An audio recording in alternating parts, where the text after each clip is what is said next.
I wanted to get right back into this. I titled my last video, it was video number 6, Face Space Predators.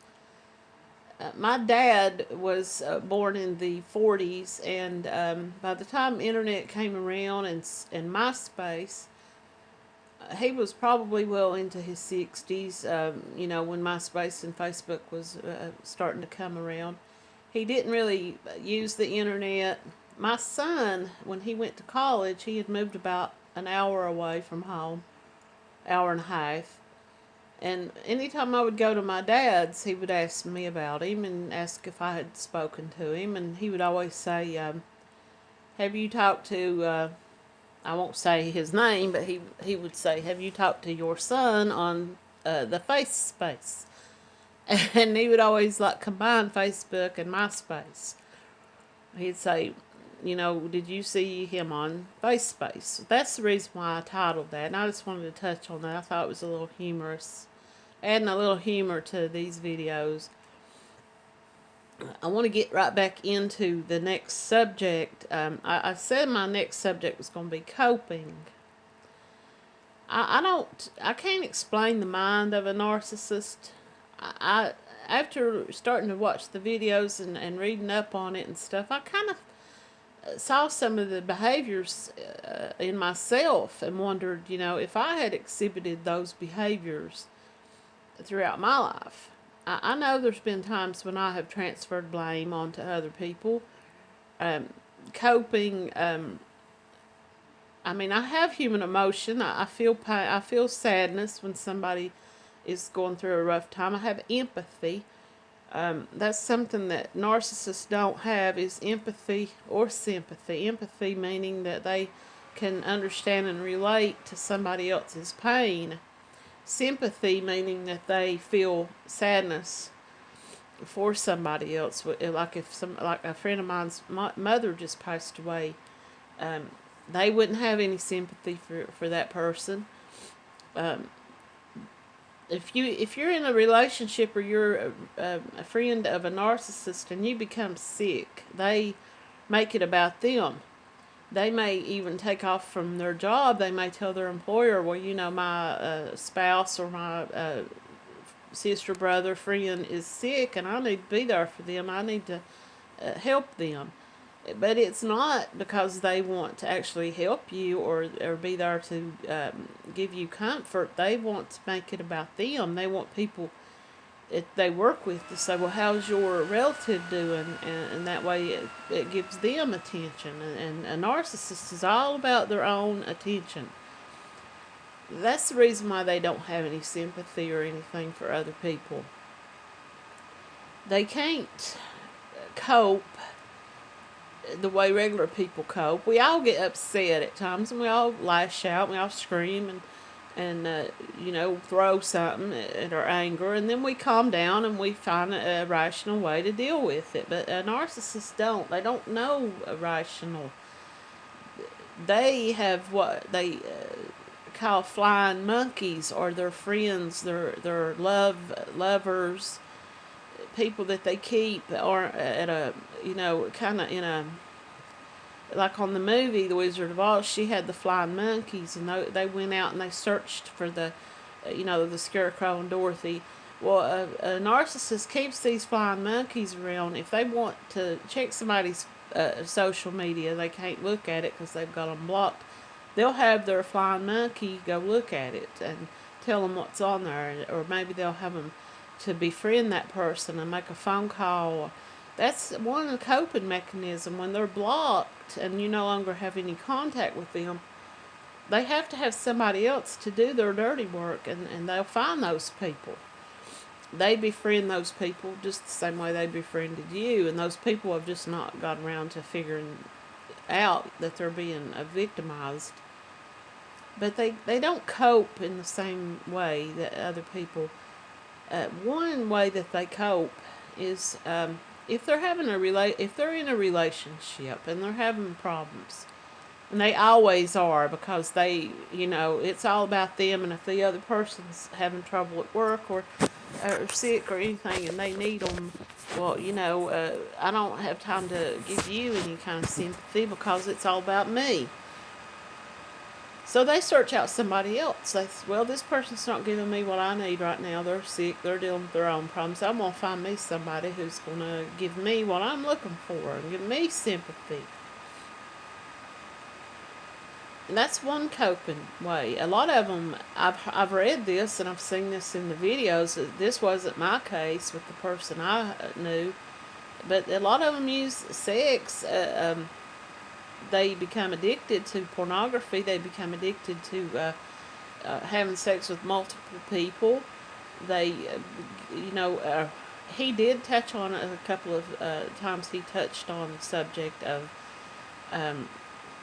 sex, unusual types of sex that I was interested in trying. But he never went to the length of talking about like a three-way and that type of thing. But a lot of these people do. They don't feel anything for their partner. They want to have sex. They want, they cope by the release of the sex. They think that it's bringing them happiness, but it's not. They don't feel happiness either. The only joy or happiness they ever feel is when they have gaslighted you or made you feel like shit and got you down in the dumps and about yourself. They feel like they've won the game that they're playing. So they cope by using drugs and alcohol. This man, like I had touched on, he didn't appear to me to be an alcoholic, but as I spent more time around him, I realized he probably was. He would get off work at like 4 o'clock in the morning. He lived about an hour away from his job site, and he would drink on the way home.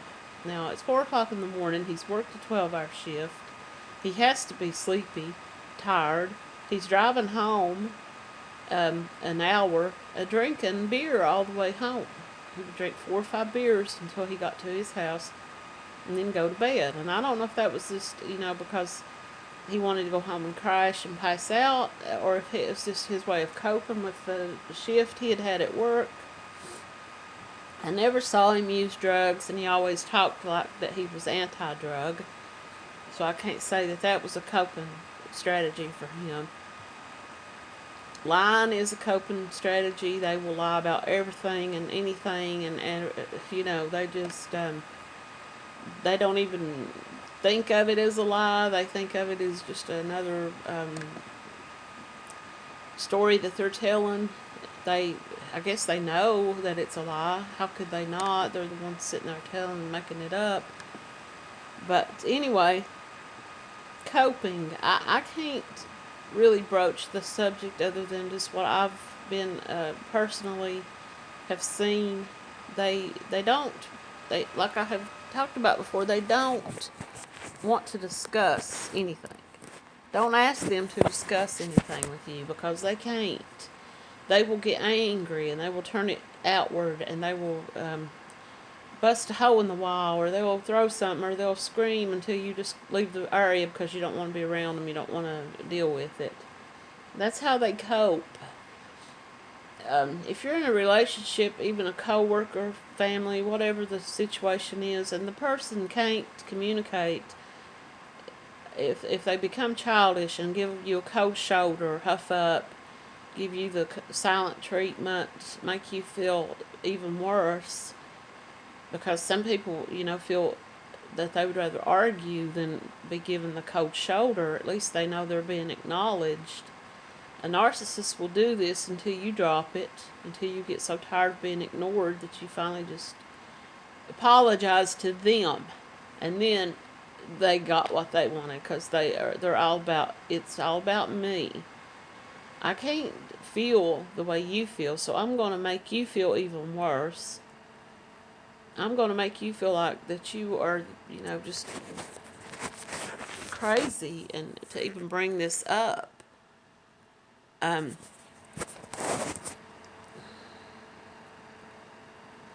They cope in different ways.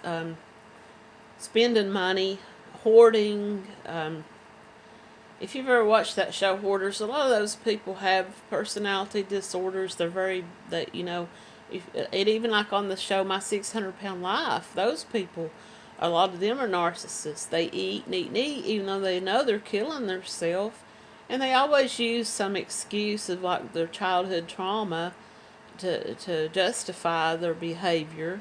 Drug addicts do the same thing. They, you know, you watch these shows and it's almost always, and I'm not saying that sex abuse and things like that doesn't damage your mind. I've never had that experience myself, but you know, I'm not belittling those things, but I'm just saying that there are other coping mechanisms, and an adult, a person, once they reach a certain age and become an adult, will seek out the proper way, whether it's medication or counseling, exercise, a good partnership relationship.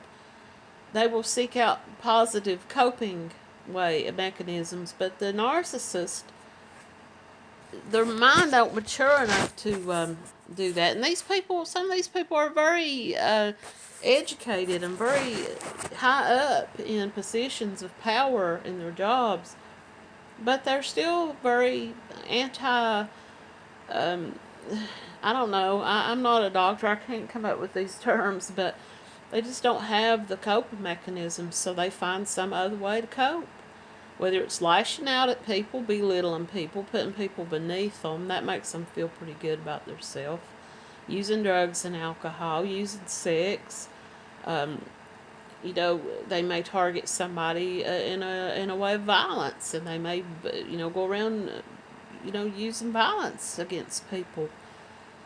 But this is gonna be the only video I do on this subject, because like I say, I don't know how they cope. I just see what I see with my own eyes, and what I've watched on these videos. It appears that they cope very poorly.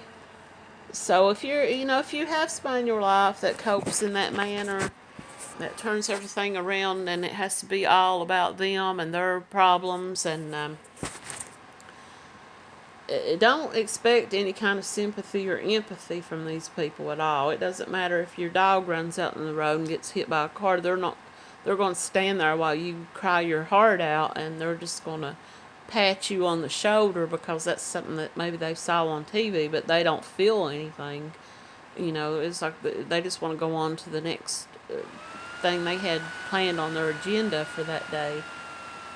So if you know, if you have somebody in your life that's like that, just kind of, you know, kind of watch them and kind of see how they behave, and just kind of be on guard around people, and don't let yourself become a victim to these people. Don't play their game, because once they've got you in their life, even if you walk away and you never speak to them again, they will try every trick in the book to get you back.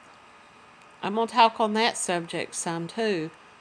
But I just wanted to come back and do this video while it was fresh in my mind. And I just hope that I can help one person. If there's 100 people hears this, and one person gets the message and sees that behavior in somebody and decides to walk away while they still can.